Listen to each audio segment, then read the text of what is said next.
Assalamualaikum warahmatullahi wabarakatuh. Alhamdulillahirrabbilalamin. Kita berjumpa lagi hari ini pada praktikum 7 Forensik Basis Data, Manajemen User, dan Backup Restore ya. Insya Allah, kalau enggak nanti nyambung ke praktikum 8. Baik, oke, kita akan mulai. Silakan disiapkan server lokalnya karena praktikum ini hanya bisa dijalankan pada server lokal ya.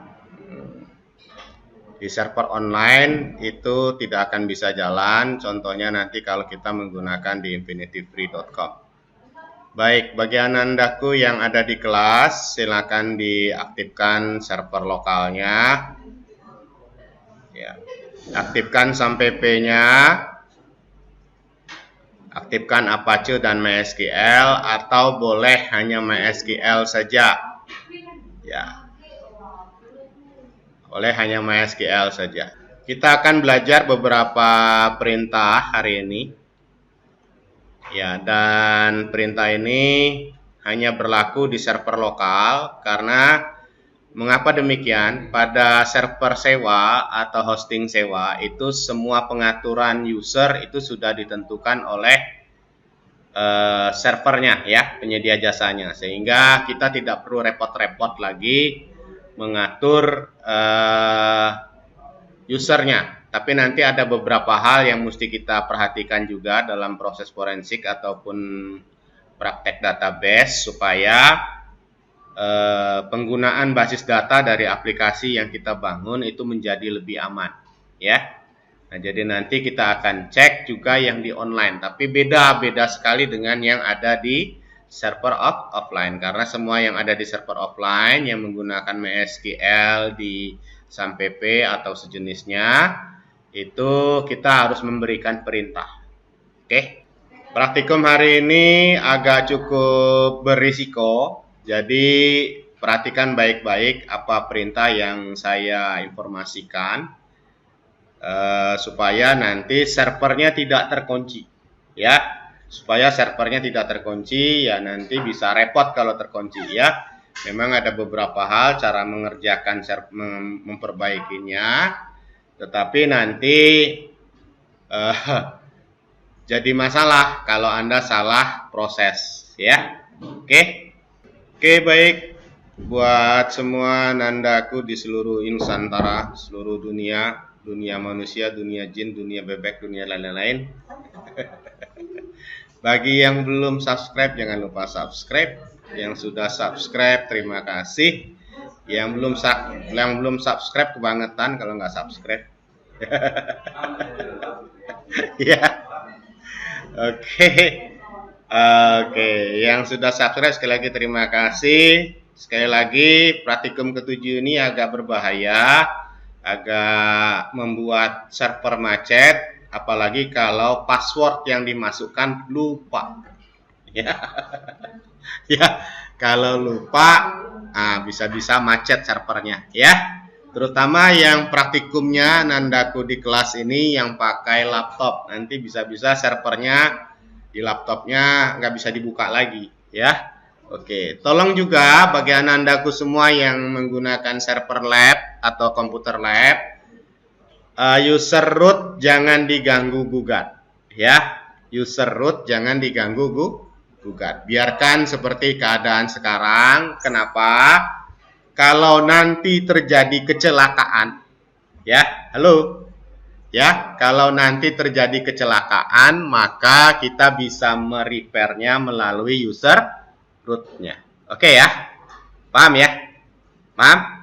Ya, jadi demikian juga buat Ananda dan teman-teman semua di rumah yang melihat video ini.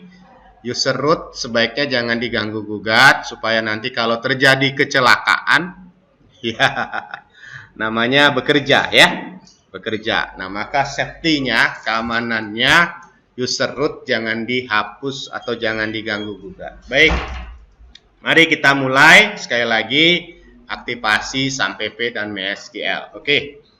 Kalau sudah, silakan kita masuk ke terminalnya dengan klik Shell pada SAMPP Control Panel.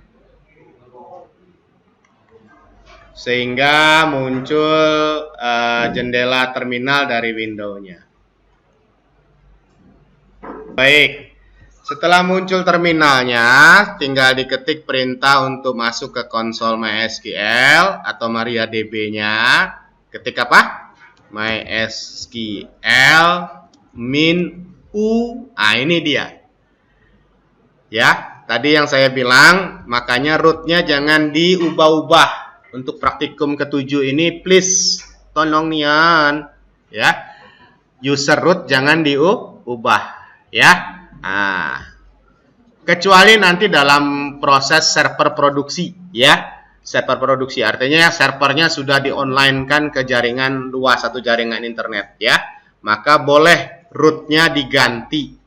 Oke, dan memang seharusnya root-nya diganti kalau servernya tidak mau dihack oleh para hacker yang tidak bertanggung jawab alias cracker.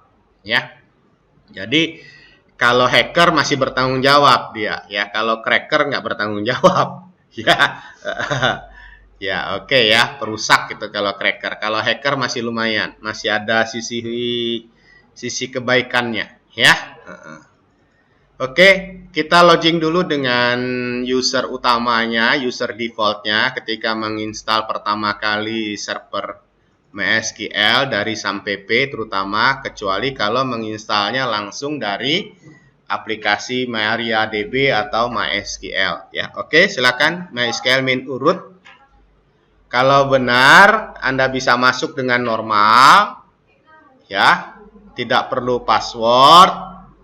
Ya, maka kamu atau Anda semua bisa masuk ke dalam aplikasi konsolnya, yaitu MariaDB Monitor dengan prompt MariaDB-nya. Masuk ya? Oke. Baik. Bila ada pertanyaan buat semuanya yang lagi ada nonton di mana saja berada, silakan komen. Dan bila ini penting atau bermanfaat, sama-sama berbagi ilmu, silakan di-share. Oke. Selanjutnya apa yang kita lakukan? Ya. Sebenarnya tadi saya bilang user root itu adalah user yang pertama kali diserang oleh seorang cracker atau seorang hacker dari suatu server basis data. Paham ya? Ya, karena kalau kita tidak mengelola server kita lebih lanjut, biasanya begitu diinstal itu, apalagi kalau installnya pakai SAMPP ya, maka user root-nya itu tidak berpassword. Paham ya? Halo? Paham ya? Oke. Nah, maka yang diserang pertama kali user root. Makanya tadi saya bilang khusus untuk praktikum kita, user root jangan diganggu dulu. Karena apa? Ini nanti titik balik kita kalau kalian salah coding, lupa password. Padahal baru diketik ya kan? Nah, maka nanti lupa password, gimana balikinnya, Pak? Ya, karena kita masih punya root yang masih asli, maka kita masih bisa mengubahnya. Paham ya? Oke? Nah, pada prakteknya, anandaku semua, dalam forensik itu, maka user tertinggi dari pengguna server itu harus kita selidiki terlebih dahulu. Siapa user tertinggi dari suatu server yang kita selidiki, ya? Nah, maka bisa jadi dia sudah berubah, bukan lagi root, misalnya admin, ya? Paham ya? Nah, untuk server online nanti kita ceritakan di bagian tersendiri, ya. Karena periksanya tidak pakai command line, tinggal klik GUI-nya saja, ya. Oke, baik, kita akan belajar yang pertama itu melihat user, ya. Jadi kita melihat user, perintahnya apa, Pak? Perintahnya itu adalah menggunakan perintah select user. Oke. Baik. Nah, di mana kita melihatnya? Oke, baik. Semua hacker biasanya menyerang file pada database MySQL khususnya database, khususnya tabel user, ya. Baik, kita cek dulu strukturnya. Silakan ketik dash mysql.user. Ya, silakan ketik dash mysql.user. Perintah ini seperti yang sudah saya terangkan pada pembelajaran terdahulu, dash adalah melihat struktur tabel, ya, struktur tabel. Nah, kita mengetikkan apa? Dash mysql.user. Artinya kita melihat struktur tabel user pada database MySQL. Silakan, ada hasilnya? Tentu saja ada hasilnya. Iya. Yaitu hasilnya apa? Ya, hasilnya adalah struktur dari tabel user tersebut. Salah satu yang terpenting, 3 yang pertama. 3 yang pertama itu adalah, ya, jadi ini 3 pertama yang sering diserang oleh user. Diserang oleh hacker. Dia akan mencari informasi pada kolom host dan user sama passwordnya apa. Oke ya. Ini yang diserang pertama kali. Makanya user tertinggi dari suatu server atau super user dari server itu harus benar-benar rahasia, ya. Disitulah makanya seorang administrator server itu digaji tinggi, ya. Jadi kalau menjadi administrator server jangan mau gajinya rendah. Karena apa? Anda bertanggung jawab pada keamanan dari data. Paham ya? Oke ya. Oke, untuk tahun 2024 gaji seorang administrator server minimum banget ini ya. Ya, minimum. Sebulan itu 5 juta harusnya, ya. Ya, itu juga masih kurang, ya. Karena pada prinsipnya biasanya seorang administrator server tuh gajinya di atas 10 ya. Administrator server, karena apa? Tanggung jawabnya gede, ya. Apalagi kalau Anda nanti bekerja sebagai administrator perbankan, ya, server perbankan. Oke? Ya. Paham ya? Oke. Nah, kita akan mengecek dan menggunakan kolom host, user, dan password untuk mengecek siapa saja sih user yang ada di server basis data kita, ya. Kenapa ini diperiksa pada proses forensik? Ya, untuk mengetahui ada penyusup atau tidak, ada yang aman atau tidak. Baik, apa yang kita ketik? Silakan ketik select, kemudian apa? Ya, kolomnya user, host, password from mysql.user. Jadi perintah yang kita ketik select user, host, password, masing-masing from MySQL user. Saya kira ini saya terangkan ulang ya. Select adalah perintah menampilkan data di perintah MySQL. Sedangkan ini adalah daftar variabel atau daftar kolom yang mau disajikan datanya, ya. From adalah kata kunci untuk menunjuk database dan tabel mana yang mau dilihat. Paham ya? Maka arti ini apa? Sekali lagi saya artikan. Perhatikan baik-baik ini ya. Select user, host, password from mysql.user artinya tampilkan data dari kolom user, host, password pada database MySQL dari tabel user. Itu ya. Paham ya? Nah, ini artinya. Oke, kalau sudah silakan di enter. Ada berapa user kah di sana? Ya, saya akan menunjukkan di mana titik-titik lemahnya. Ya. Oke. Samakah posisinya dengan saya sekarang? Silakan dicek. Tentu beda. Karena saya ada user yang mempunyai password hari @localhost. Ya. Yang passwordnya sudah di-encrypt. Oke. Ada password lain kah? ternyata ada password lain. Ya, oke. Ya, ada user lain. User lain siapa? Ya, ada user hari yang persen. Nah, ini kalau yang kaya-kaya begini, ini perlu dicurigai kalau kita memforensik suatu server basis data. Karena apa? User hari, kalau hostnya persen, berarti dia bisa diizinkan akses dari komputer manapun. Tidak perlu datang ke servernya. Paham ya? Oke? Jadi kalau dia hostnya persen, bukan lokal host, itu masih mending yang lokal host. Ya. Tapi kalau pakai persen, nggak pandang bulu. Ya. Dia duduk di komputer mana yang terkoneksi ke server, bisa masuk dia. Apalagi di sini bahaya. Bahayanya apa? Ternyata user hari bisa akses dari mana aja tanpa pakai password. Paham ya?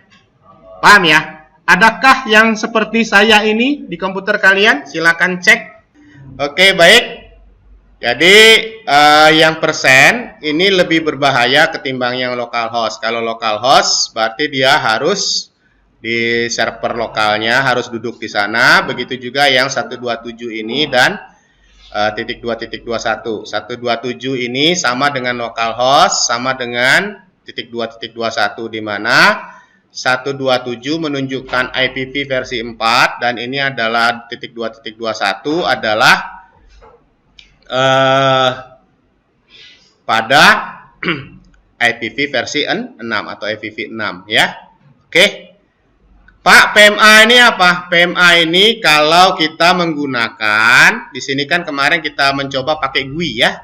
Ya, maka kalau pakai GUI kita akan menggunakan aplikasi PHP MyAdmin. Nah, supaya usernya bisa login, maka di sini harus ada user PMA sebagai lokal host. Halo. Nah, pada sisi keamanan server, ketika server sampai P Anda di online kan, sebaiknya PMA localhost juga dikunci dengan password, begitu juga dengan rootnya, atau diganti ya. Paling tidak dikunci dengan passwordnya. Oke ya. Yuk. Sekarang kita lanjut ke proses kedua. Kita akan belajar membuat user. Silakan jangan salah ketik. Create. Perintahnya create user.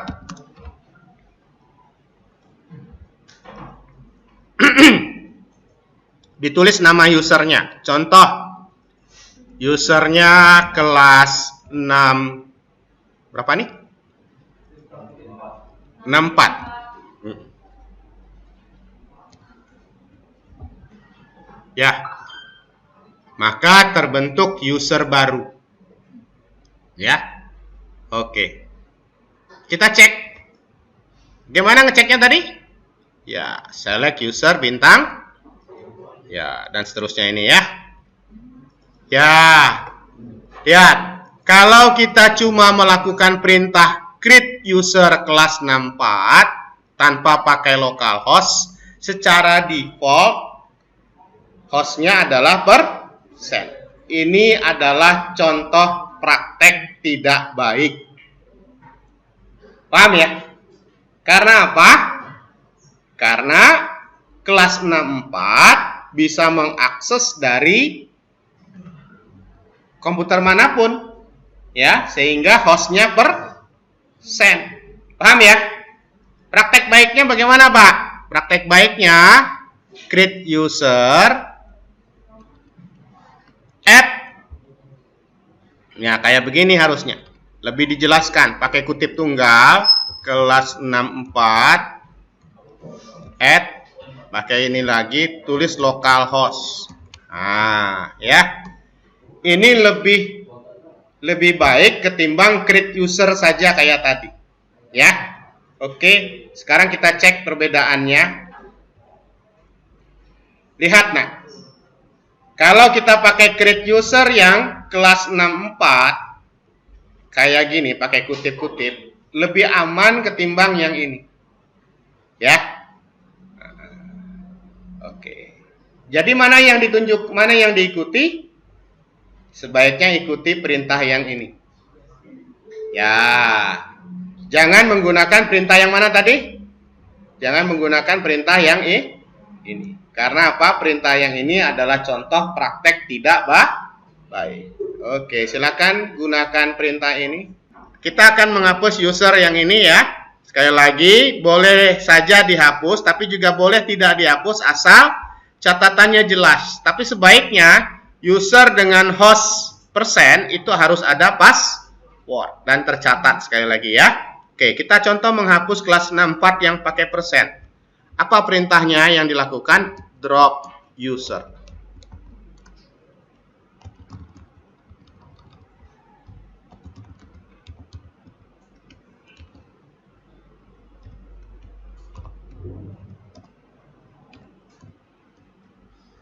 Ya, maka user kelas 64 yang hostnya persen sudah terhapus, yang localhost kita cek terhapus nggak? Oke, kita cek tidak terhapus karena yang dihapus adalah user yang hostnya persen. Silakan mau coba dihapus ya. Pesan saya, nah ini ya. Halo, ya. Jangan menghapus user root kalau Anda tidak punya user yang sepadan dengan root. Sepangkat. Paham? Akibatnya apa? Ketika jadi masalah, ada error, ada kelupaan password, karena user root sudah dihapus, lah kamu masuk pakai apa? Sementara tidak ada yang sepangkat dengan root. Paham ya? Oke? Ada pertanyaan? Oke, saya akan membuat kembali user yang persen tadi ya. Oke. Nah, sekarang bagaimana kalau ketika kita ketahui usernya itu ternyata tidak ada password, maka kita buatkan password. Oke, cara buatnya gimana? Oke. Sekali lagi, apa yang Anda ketik harus sadar mana huruf besar, mana huruf kecil, ya. Oke, set password for usernya siapa, add di mana hostnya, sama dengan password. Nah, tulis ini passwordnya. Password yang baik, gabungan huruf, angka, dan simbol. Hurufnya ada besar, ada kecil. Ya, oke. Contoh.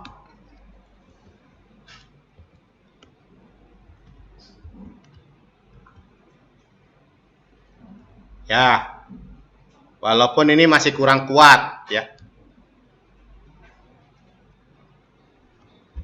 Ya. Oke ya. Paham? Apa passwordnya? Itu. Ya. Oke. Kita cek hasilnya. Apa tadi hasilnya? Select user host password ya. Ya, maka sekarang kelas 64 yang bisa mengakses dari semua user, dari semua komputer sudah pakai password dengan password tanda tanya 1 key kapital A dan huruf Z. Walaupun ini masih prakteknya kurang, ya. Pakai password, kalau password sebaiknya sampai hari ini 11 Mei 2024 password yang baik itu 30 karakter lebih kalau bisa ya. Oke ya. Kalau nggak mau, itu maniak hack banget ya. Jadi supaya tidak dihack banget ya. Campuran huruf kapital dan huruf kecil, angka dan simbol. Oke ya. Silakan. Ya. Please sekali lagi buat yang ada di rumah juga.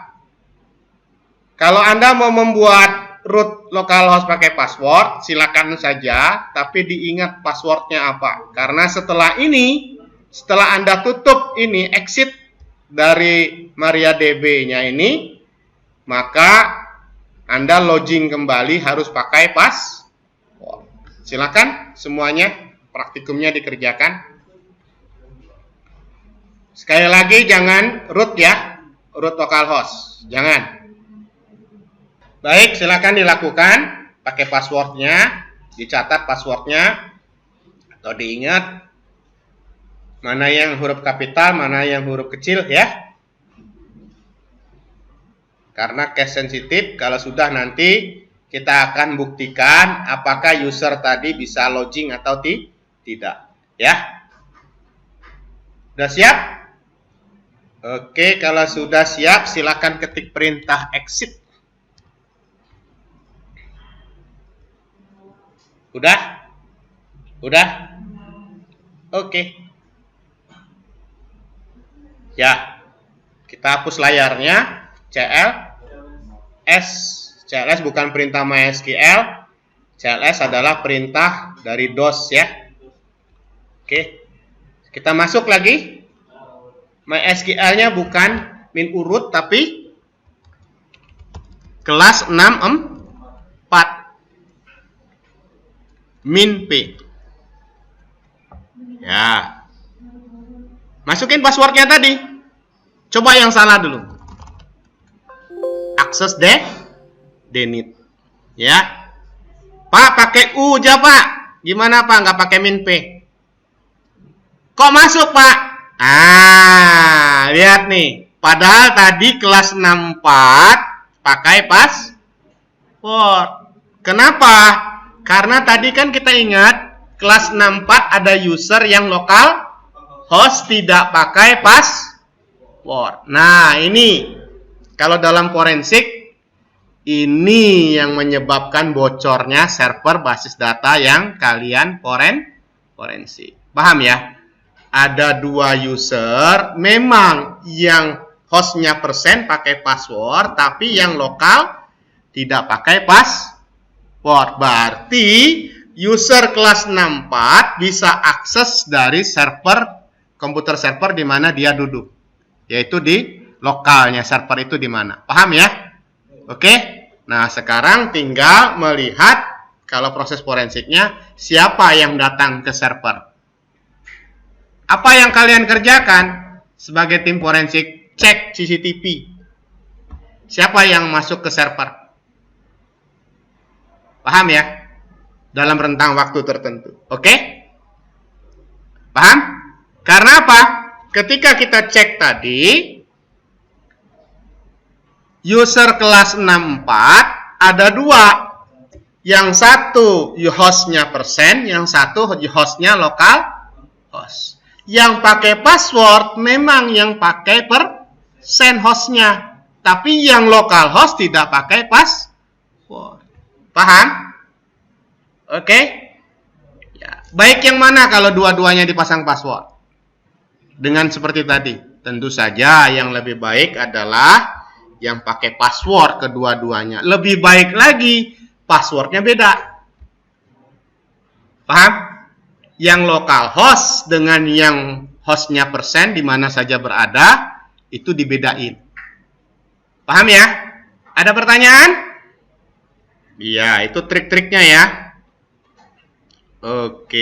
Baik, kalau ada komentar dari teman-teman dan anandaku semua yang menyimak video tutorial ini, silakan komen ya. Atau kita diskusikan di komentar. Silakan. Baik, sekarang kita cek apakah perintah mengecek data tadi berfungsi seperti ini. Iya, inilah keamanan dari MySQL. Kenapa? Karena user kelas 64 tidak diizinkan untuk melihat daftar user pada server. Karena apa? Karena pangkatnya tidak setara dengan root. Paham ya? Oke? Ya, jadi masih lebih safety. Ini titik safety-nya, ya. Oke? Ya, sekarang apa yang bisa dilakukan? Buat database saja nggak bisa. Coba aja silakan. Bisa nggak ya? Coba ya. Database punya kelas 64. Ternyata buat database saja kelas 64 localhost tidak diizinkan. Nah, ini yang disebut dengan hak user. Oke? Jadi lebih aman ya. Oke. Ingat ya, nanti masuk di UTS atau di ini nanti di ujian, kalau error 144, 1142 atau error 1044 itu kenapa? Error 1142 karena user tersebut tidak diberi hak untuk melihat daftar user atau grand select-nya tidak ada ya pada database MySQL usernya. Nah, error 1044 itu karena user database-nya tidak diberi hak untuk membuat basis data. Oke? Paham ya? Apa kepentingannya? Nah, begini. Ya. Contoh, kayak kita di UMB, itu punya beberapa aplikasi, programmernya beda-beda, ya. Programmer si Akad dengan programmer si kamu beda, ya. Yang mengelola server sekarang itu bukan programmer si Akad sekarang. Yang mengelolanya adalah programmer si kamu. Supaya programmer si Akad tidak mengganggu database aplikasi yang lain, dia hanya diizinkan untuk database si akadnya saja dan tidak boleh dia membuat database lain, maka diberilah hak create itu tidak diizinkan untuk user tersebut. Paham ya? Nah, itu keamanannya kayak begitu. Oke, ada yang mau ditanya? Silakan. Oke, bagaimana memberi haknya? Mari kita ikuti proses berikutnya. Oke, sekarang kita keluar dulu, exit. Sudah exit? Ya, kita hapus layar kembali. Silakan masuk kembali sebagai root. Oke. Sekarang kita belajar memberi hak privilege, ya. Perintahnya apa? Grant. Grant all privilege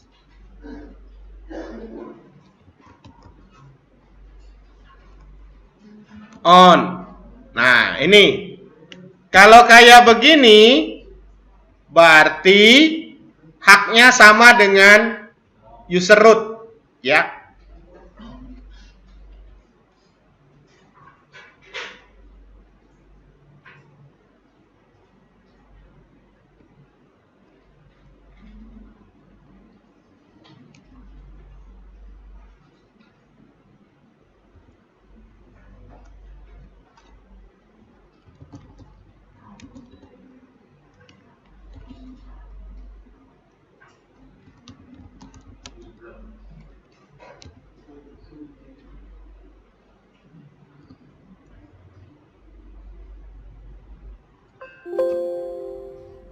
Oke, saya salah tulis.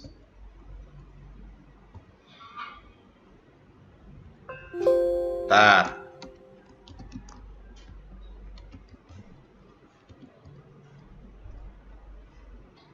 Privileges, saya salah nulis ya. Privileges.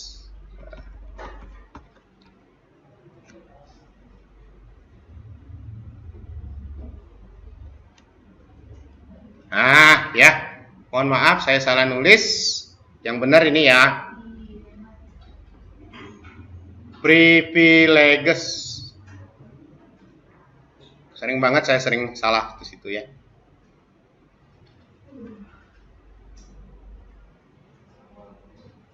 Oke, perintahnya adalah grant all privilege on bintang.bintang to kelas ini. Apa artinya?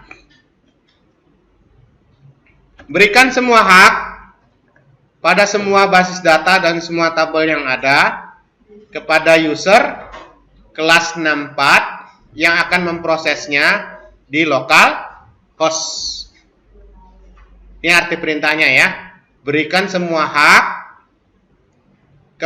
untuk mengelola semua database pada semua database dan semua tabel kepada user kelas 64 yang akan mengelola di lokal host.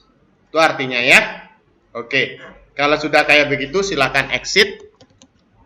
Ya, silakan Anda exit. Login lagi dengan kelas 64. Oke, baik pakai P atau tidak pakai P ya. Oke. Karena kita belum pasang password. Ya, oke. Nah, coba kita lakukan create database kayak tadi ya.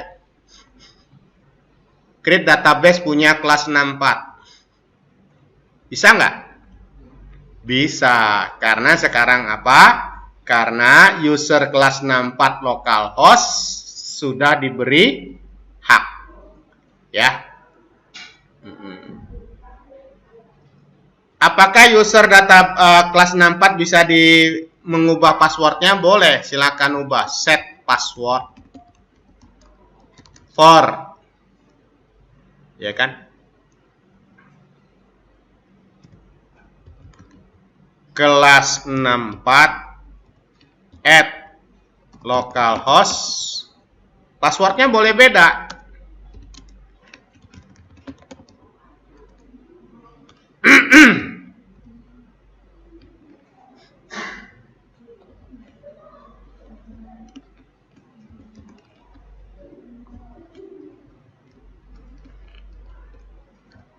Oke. Ya, sekarang user kelas 64 at localhost passwordnya beda. Ya, ini salah satu contoh baik kalau ada dua user yang diberikan hak dengan nama sama, yang satu dari host semua tempat, semua komputer kliennya, yang satu dari lokal host, hanya dari server, ya. Oke, jadi beda passwordnya. Kalau tadi yang pertama dari semua tempat pakai tanda seru 1 key besar A kecil Z besar ya tadi ya. Itu, dan yang ini yang di localhost pakai @2 WS X-nya gede ya. Oke, sudah siap? Kalau sudah silakan exit. Hapus layarnya. Coba Anda login lagi tanpa pakai min P. Error. Karena apa error? Karena tidak pakai password. Sekarang kita pakai password. Di sini tadi saya bilang kredensial ini harus penting, namanya juga kredensial, ya. Ya, kalau Anda lupa password, akses denied. Ya, pakai password yang benar baru jalan dia. Jangan-jangan saya salah nih. Ntar. Yes, ya, oke, paham ya? Oke, di sini pentingnya tadi kenapa harus ada user root tadi, ada temennya yang sepangkat, paham ya? Oke. Seandainya user kelas 64 tadi lupa password, siapa yang bisa bantu? User root tadi. Paham ya? Oke? Ya. Oke, begitu dulu. Buat teman-teman yang ada di seluruh dunia, silakan dipelajari itu. Selamat belajar. Sampai jumpa lagi. Jangan lupa subscribe, comment, like, and share. See you next time.